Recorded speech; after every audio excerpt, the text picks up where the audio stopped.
میرے نبی منبر پر آئے، کہنے لگے ماذا یستقبلکم فماذا تستقبلون، وہ کون آ رہا ہے صحابہ، وہ کون آ رہا ہے؟ پھر ہم نے کہا وہ کون آ رہا ہے؟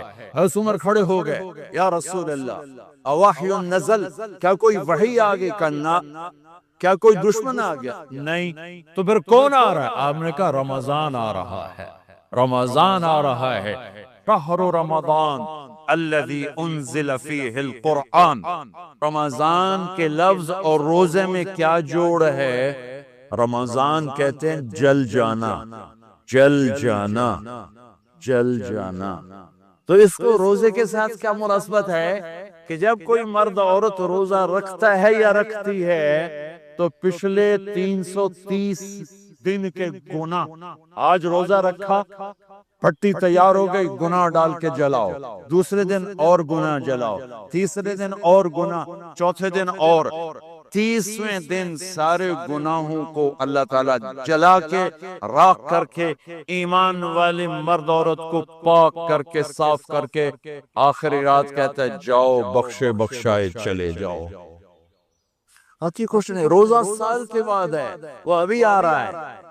میرے نبی پہ 9 رمضان آئے، 9 میرے نبی پر 9 رمضان آئے۔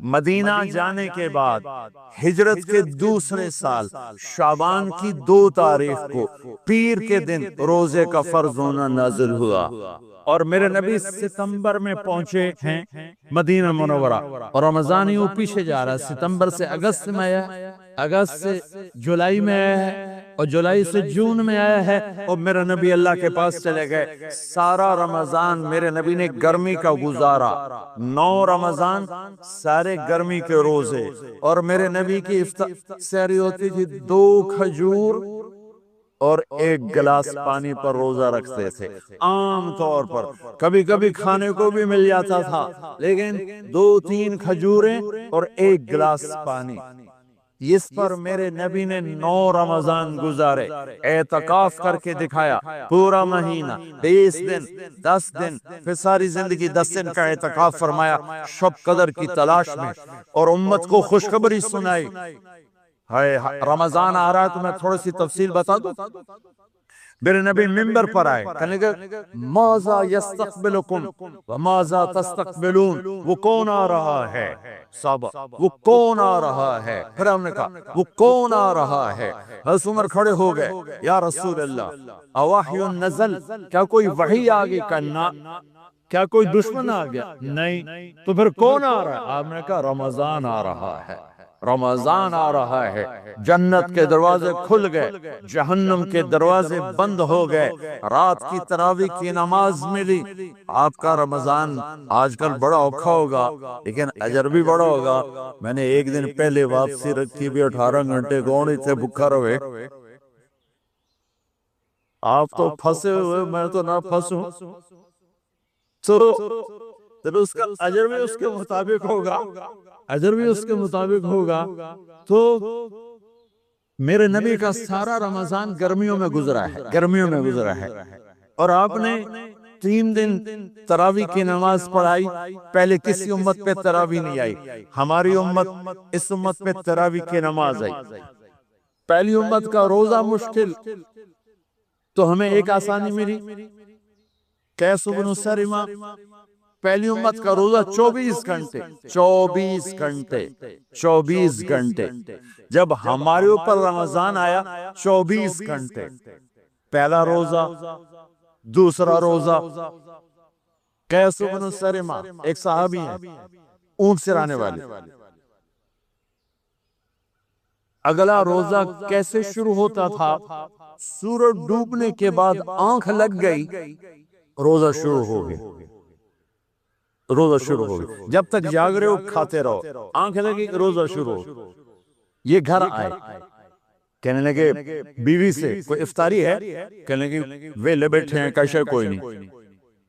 پھر کہنے لگے تو اتنا تھک کے آیا ہے تو چلو میں تیرے لیے کچھ انتظام کر کے لاتی ہوں۔ اب یہ تھکے آئے تھے، یہ لیٹے اور آنکھ لگ گئی، سورج ڈوب گیا، بیگم کو آنے میں دیر ہو گئی، جب وہ آئی دیکھا تو سوئے ہوئے، کہا ہلکت یا ابن سرمہ، ارے سرمہ کے بیٹے تیرا تھا کم ہو گیا، ان کی آنکھ کھلی، کیا ہوا؟ کہ اگلا روزہ شروع ہو گیا۔ تو ظہر کی نماز میں آئے مسجد میں تو بھی ہوش ہو کے گر گئے۔ تو اللہ کے نبی نے پوچھا اس کو کیا ہوا؟ کہ یا رسول اللہ یہ سحری کے بغیر روزہ شروع کر دیا۔ تو میرے نبی کا دل ایک دم مٹھی میں آیا، تو میرے اللہ نے قرآن اتارا، چل میرے حبیب آپ کو رنجیدہ نہیں دیکھ سکتا، آپ کی امت کو اجازت ہے سحری تک کھاؤ، کلو وشربو حتی یتبین لکم الخیط الابیض من الخیط الاسود من الفجر ثم اتموا الصیام الی اللیل۔ رات کو آسانی کر دی، کھاؤ پیو۔ پہلے جب روزہ شروع ہوا تو ہر شے حرام ہوگی، بیوی بھی حرام ہوگی، خامد بھی حرام ہوگا، ہر شے حرام ہوگی۔ ان دو واقعات اس طرح اوپر نیچے آئے کہ میرے رب نے سارا نظام بدل۔ ایک اور بدو آ گیا، یا رسول اللہ میں تو مارا گیا۔ ہم نے کہا کیا ہوا؟ کہ میں روزے کی حالت میں بیوی کے پاس چلا گیا۔ آپ نے کہا اچھا تو غلام آزاد کر۔ کہ میں غریب بندہ کہاں سے غلام آزاد کروں؟ ہم نے کہا تو پھر 60 مسکینوں کو روٹی کھلا۔ کہنے کہا میں آپ مسکین ہوں، میں کتوں روٹی کھواؤں؟ آپ نے کہا اچھا پھر 60 روزے رکھ۔ کہنے کہا ایک روزے آئے کم کیتا، 60 روزے کتوں؟ ایک روزے میں یہ چاند چڑھایا، 60 روزوں میں کیا کروں گا؟ تو آپ بڑا ہنسے۔ آپ نے کہا چل بیٹھ جا۔ تھوڑی دیر گزری تو ایک صحابی آئے، یا رسول اللہ یہ صدقے کی کھجوریں ہیں۔ او بھائی کتنے ہیں کہ بیٹھا کیوں رہا؟ یہ لے جا اور مدینے کے 60 غریبوں کو دے دے۔ وہ کہنے لگے یا رسول اللہ اللہ کی قسم مدینے میں مجھ سے بڑا غریب کوئی نہیں، دوسری نہیں کرو، میرا جرمانہ مینوں ہی حلال کرو۔ تو آپ اتنا ہنسے کہ یہ دانت نظر آنے، یہ داڑے نظر آئے، اتنا ہنسے یہاں تک آخری دانت نظر آنے لگے۔ آپ نے کہا اچھا بھئی تیرا جرمانہ تینوں ہی حلال کیتا، پر اور کسے واسطے نہیں، صرف تیرے واسطے۔ تو یہ اوپر نیچے ایسے کام ہوئے تو میرے رب نے کرم کیا کہ چلو تمہارے لیے رات سحری حلال ہے، ہر حلال چیز حلال ہے۔ سحری کے بعد ختم۔ تو روزہ کھانے کا ٹائم تبدیل کیا، ایک نماز کا اضافہ کیا، تراویح۔ وہ چونکہ مشکل ہوتی ہے تو اللہ نے اجر بڑھا دیا۔ میرے نبی نے خوشخبری سنائی، میری بات دھیان سے سننا، رمضان آنے والا ہے، تراویح آنے والی۔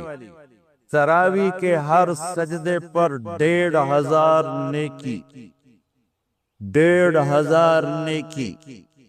یہاں کی سب سے بڑی مسجد کون سی ہے؟ جامعہ اسلامی اسنا کی مسجد والے 1500 نیکی آپ کو سمجھ میں نہیں آئے گی۔ ایک چھوٹا سا اشتہار لگا دیں، جو ہماری مسجد میں تراویح پڑے گا اس کو $15 ملیں گے، ہر سجدے پہ $15۔ اگلے دن تسی دادیاں نے بھی چاہ کے لے جاؤ، دادیاں تے تو لڑائی شروع ہو جاؤ، اماں تو میرے نال ٹور، دادی تو میرے نال ٹور۔ میرے نبی کی خوشخبری 1500 نیکی، 3 سیکنڈ کا سجدہ، ہر سجدے پر جنت میں سرخ یاقوت کا ایک محل جس کے 60,000 سونے چاندی کے دروازے۔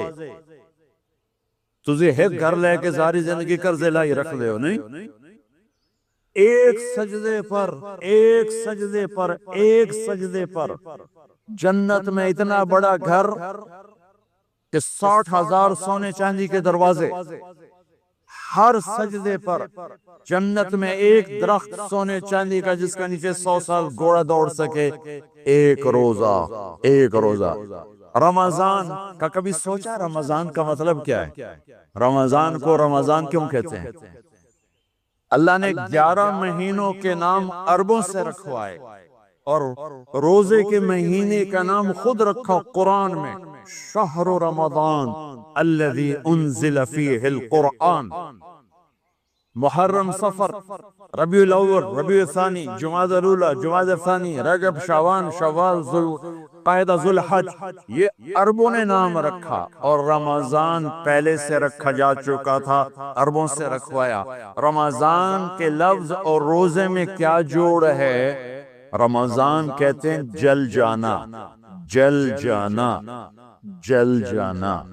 تو اس کو روزے کے ساتھ کیا مناسبت ہے کہ جب کوئی مرد عورت روزہ رکھتا ہے یا رکھتی ہے تو پچھلے 330 دن کے گناہ، آج روزہ رکھا، پٹی تیار ہو گئی، گناہ ڈال کے جلاؤ، دوسرے دن اور گناہ جلاؤ، تیسرے دن اور گناہ، چوتھے دن اور، 30ویں دن سارے گناہوں کو اللہ تعالیٰ جلا کے راکھ کر کے ایمان والے مرد عورت کو پاک کر کے صاف کر کے آخری رات کہتا ہے جاؤ بخشے بخشائے چلے جاؤ، جاؤ بخشے بخشائے چلے جاؤ۔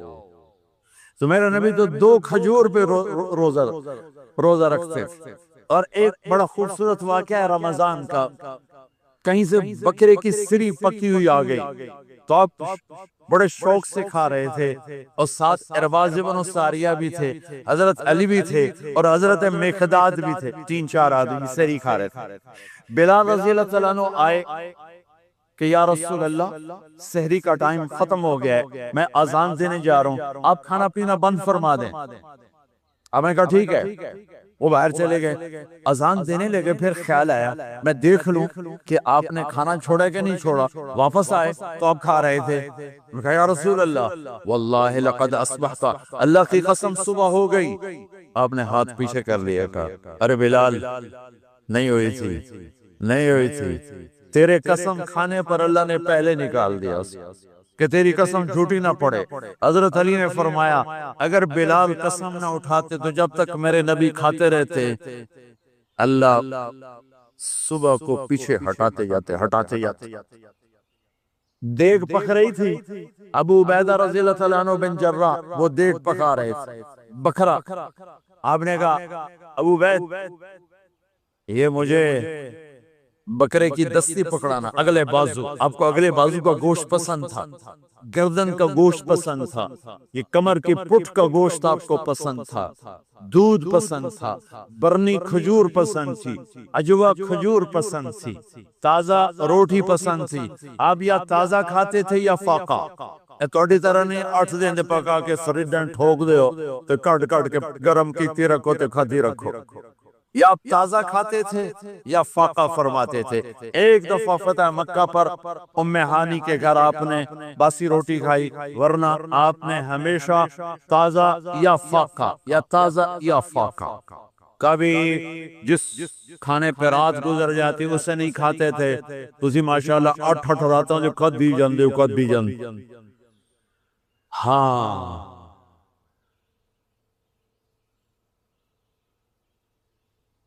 تو کہنے لگے عبید یہ دستی پکڑانا، تو انہوں نے ایسے بکرے کا بازو نکال کے پورا آپ نے یوں پکڑا، نوچ کے پھینکا، کہ دستی پکڑانا، آپ نے انہوں نے یوں نکالا، روئی سے آپ نے پکڑا، کھایا، کہا مجھے بکری کا دستی پکڑانا، کہا یا رسول اللہ بکرے کی 2 ہی ہوتی ہیں۔ آپ نے کہا تیرا بھلا ہو جائے، اگر تو میرے کہنے پہ ڈوئی ڈال دیتا، جب تک میں کہتے رہتا اللہ مجھے نکال کے کھلاتا رہتا، اللہ مجھے نکال کے کھلاتا رہتا۔ اللہ نے رمضان بھیجا ہوا ہے، رمضان آ رہا ہے، اللہ کی رحمتوں کا جنت کے دروازے کھل گئے، جہنم کے دروازے بند ہو گئے، ایک دوسرے کو معاف کر دو، روزے کی حفاظت کرو۔ آپ بہت سے بہن بھائی آئے بیٹھے ہو، لڑے ہوئے ہوگے، ناراض ہوگے، میاں بیوی لڑے ہوئے ہوں گے، بھائی بہنیں لڑی ہوں گی، رمضان آ رہا ہے، تیاری کرو۔ جیسے حج پر جانے سے پہلے معافیاں مانگتے ہو، رمضان سے پہلے بھی ایک دوسرے سے معافی مانگو، ایک دوسرے کو معاف کرو، ایک دوسرے کو درگزر کرو، خود جا کے معافی مانگ لو، اللہ آپ کا مقام اونچا کر دے گا، مرتبہ اونچا کر دے گا۔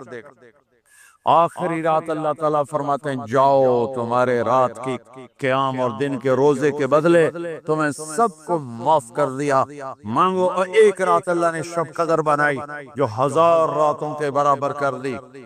وہ آپ کی تو راتیں بڑی چھوٹی ہیں، 5 راتیں جاگ لو، 3 گھنٹے دی بھی نہیں رات ہوں گی، تو 5 راتیں جاگ لو، 21 23 25 27 29 ان میں سے ایک رات ضرور شب قدر ہوگی. ایک رات کا جاگنا 80 سال کی عبادت سے بڑھیا ہو جائے گا.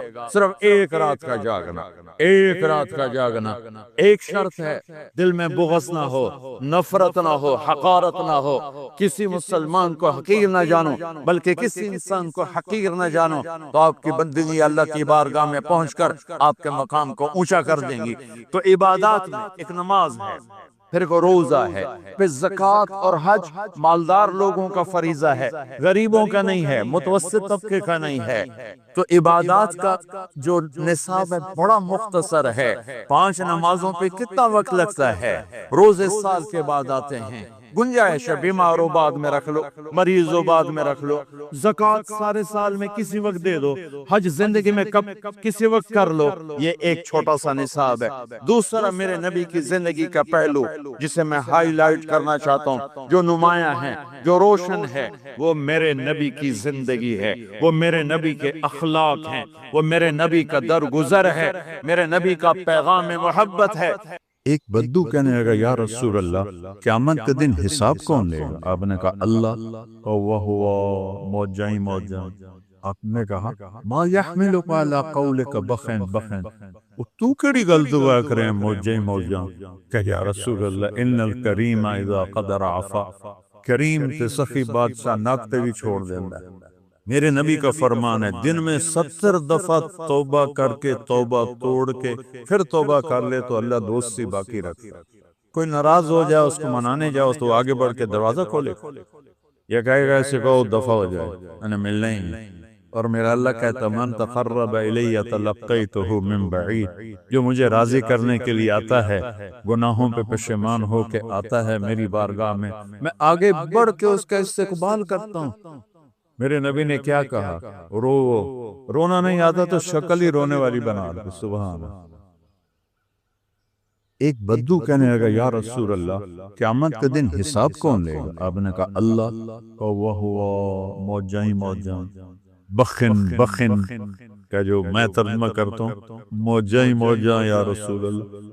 آپ نے کہا ما یحملک علی قولک بخن بخن, تو کیڑی گل دعا کریں موجائیں موجائیں. کہ یا رسول اللہ ان الکریم اذا قدر عفا, کریم تے سخی بادشاہ نابتے بھی چھوڑ دینا ہے. کریم ذات ہے, نابتے بھی چھوڑ دے وے کی پتا. تو معاملہ اللہ سے بہت آسان. پچھلے پہ توبہ کے 2 بول بول, اور آئندہ فرائض کو پورا کریں, حرام سے بچیں. پھر اس میں کوئی گڑبڑ ہو جائے پھر معافی مانگ لیں, پھر معاف کر گئے. میرے نبی کا فرمان ہے, دن میں 70 دفعہ توبہ کر کے توبہ توڑ کے پھر توبہ کر لے تو اللہ دوستی باقی رکھتا ہے. اولاد کو دھکے دے کے نکال دیں. تم نے توبہ کو تم نے مذاق بنایا اپنے باپ کا. اور میرا نبی کہہ رہا اللہ کی بارگاہ میں 70 کا مطلب ہوتا ہے بے شمار. یہ 10 70 نہیں ہوتا, 70 کا مطلب عربی میں ہوتا ہے بے شمار. اللہ جب جاؤ گے اللہ کہے گا جاؤ معاف, جتنی دفعہ جاؤ گے اللہ کہے گا جاؤ معاف. کوئی ناراض ہو جائے اس کو منانے جاؤ تو آگے بڑھ کے دروازہ کھولے, یہ کہے گا ایسے کہو دفعہ ہو جائے, انہیں ملنا ہی نہیں. اور میرا اللہ کہتا من تقرب الی تلقیتہ من بعید, جو مجھے راضی کرنے کے لیے آتا ہے, گناہوں پہ پشیمان ہو کے آتا ہے میری بارگاہ میں آگے بڑھ کے اس کا استقبال کرتا ہوں. جو ہے ہی بے نیاز, انتم الفقراء واللہ الغنی, کہتا میں آگے بڑھ کے استقبال کرتا ہوں. اللہ اکبر.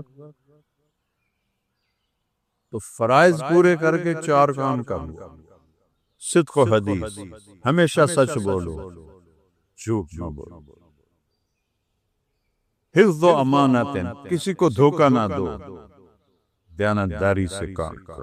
ہمارے ہر شعبے میں خیانت گھس گئی ہے, وڑنے گئی, گھس گئی.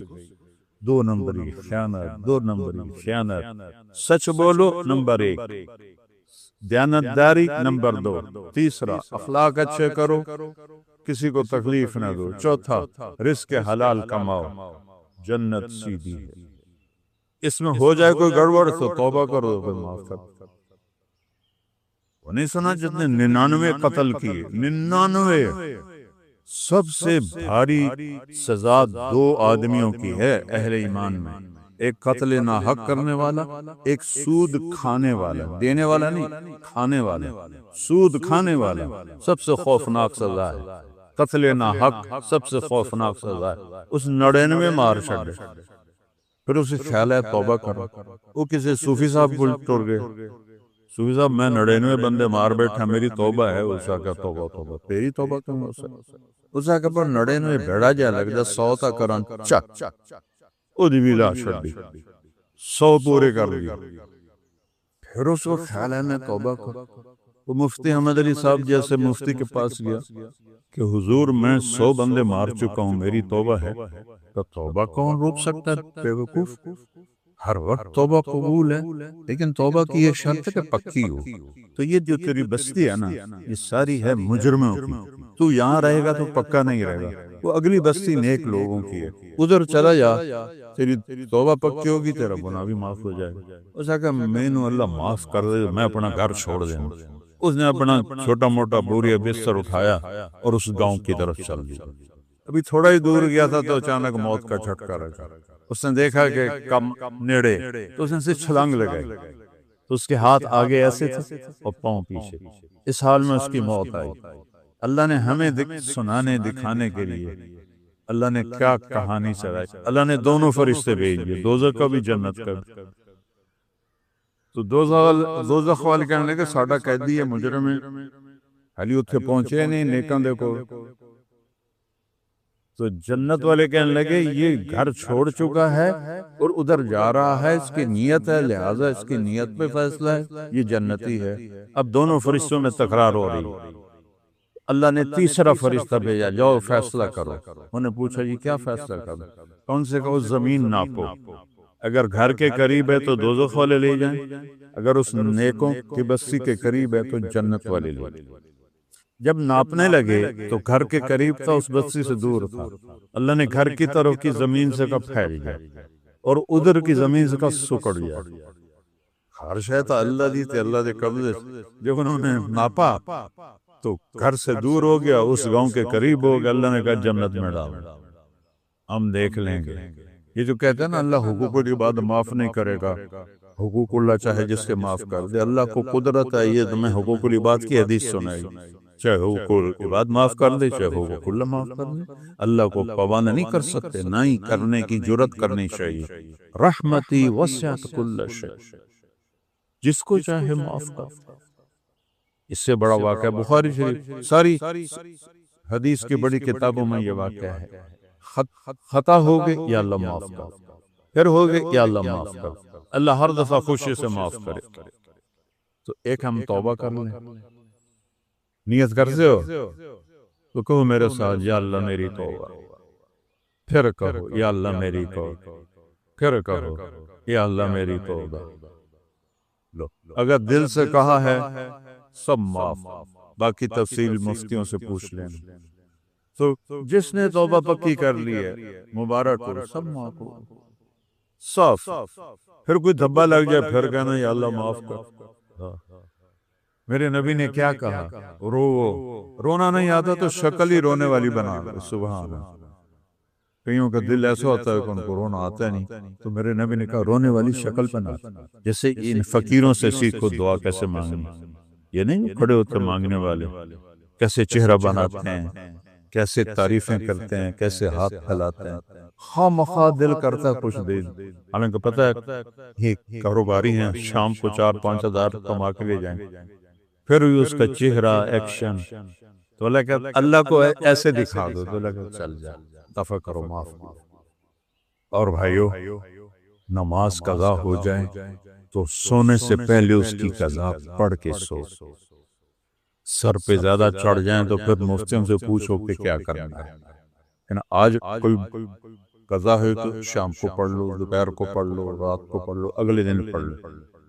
روزے چھوٹ گئے ہیں کسی وجہ سے، بعد میں آہستہ آہستہ رکھ لو۔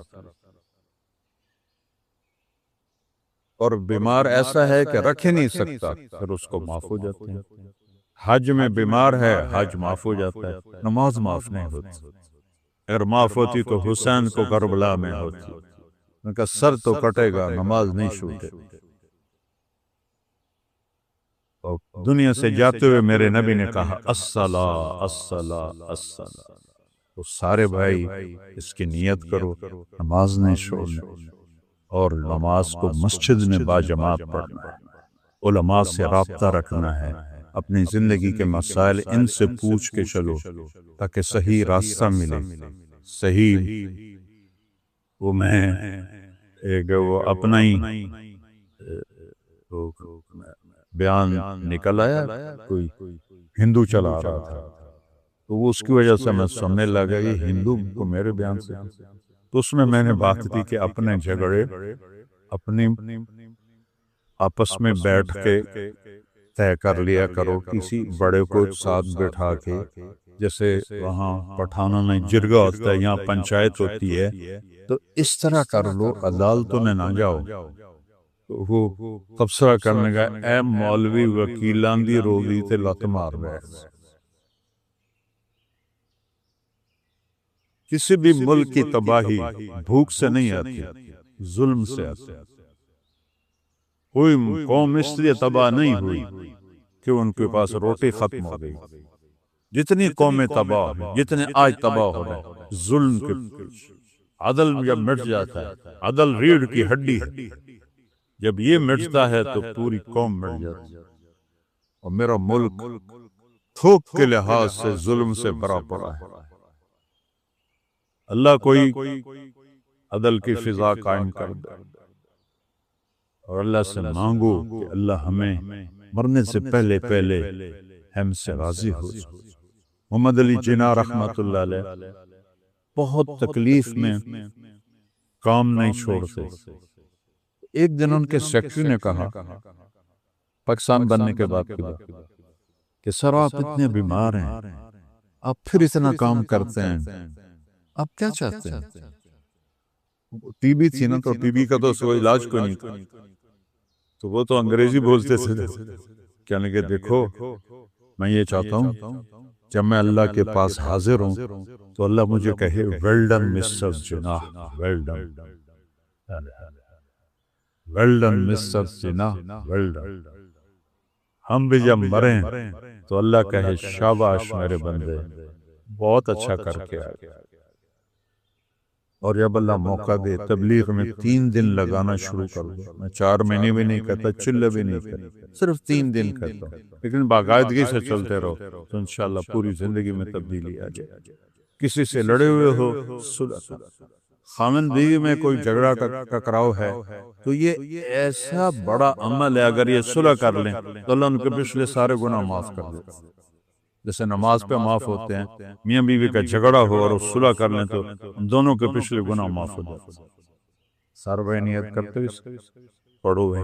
ملا بوائکال بوئی وبه قال حدثنا الفنيي قال حدثنا سفيان قال حدثنا يحيى سعيد الانصاري قال اخبرني محمد بن ابراهيم التيمي انه سمع ركضة بن وقاص الليثية قل سمعت عمر بن الخطاب رضي الله عنه عن المنبر يقول سمعت رسول الله صلى الله عليه وسلم يقول انما الاعمال بالنيات وانما لامرئ ما نوى ومن كانت هجرته الى دنيا يصيبها او بأرض يجدها بيده يرتجع اليه۔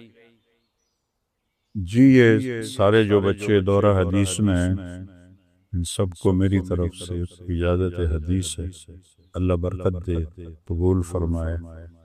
اس میں بہت بڑی بات کہی گئی ہے، نیت کے بغیر عمل کی کوئی قیمت نہیں،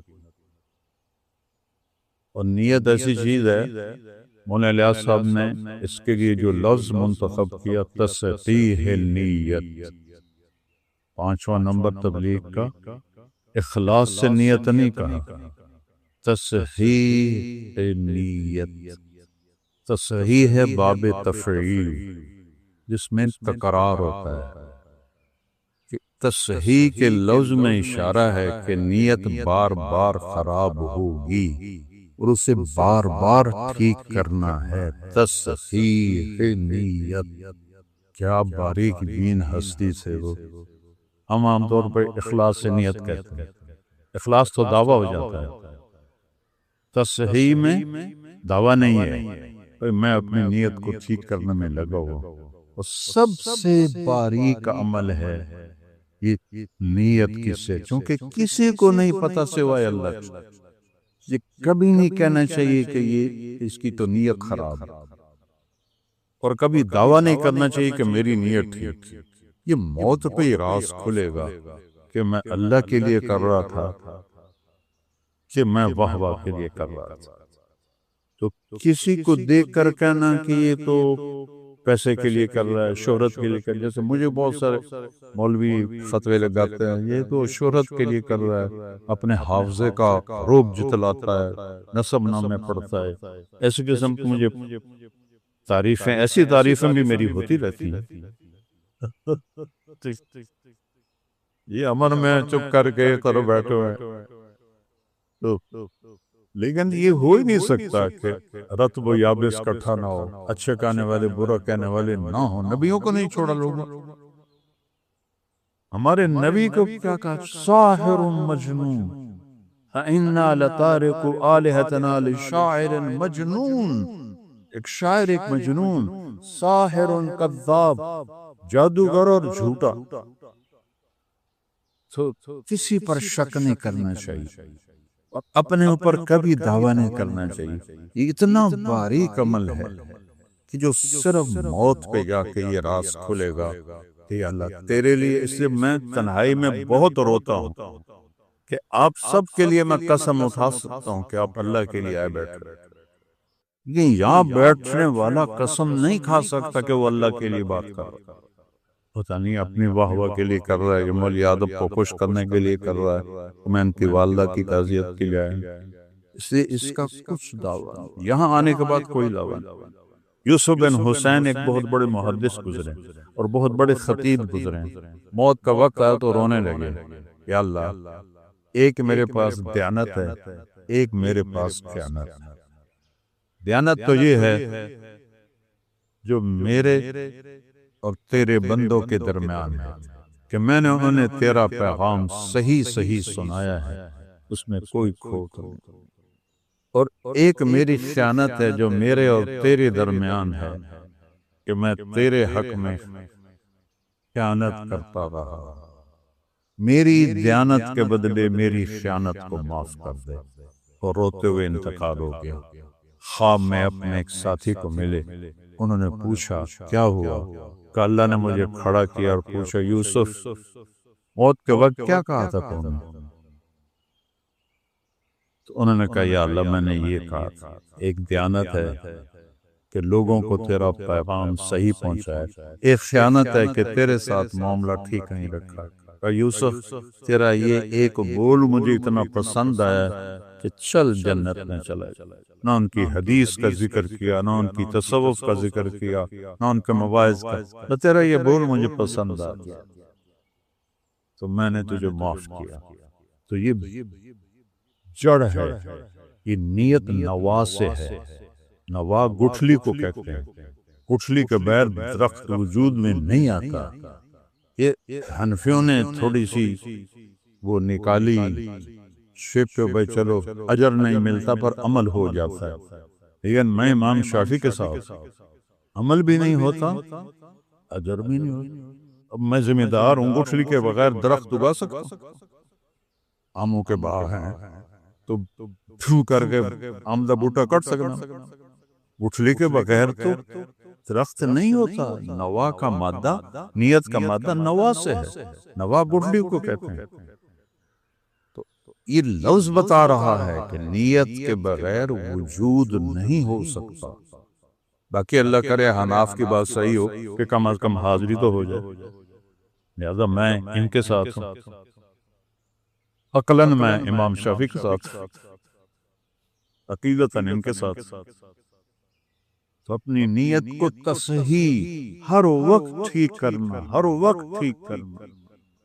ایک لمحے میں تو ہاتھوں سے نکل جاتی، ایک لمحے میں، تو لہذا ہر وقت تصحیح تصحیح تصحیح تصحیح، یہاں تک کہ موت آئے اور ہم اپنی نیت ٹھیک کرتے کرتے اللہ کے پاس چلے۔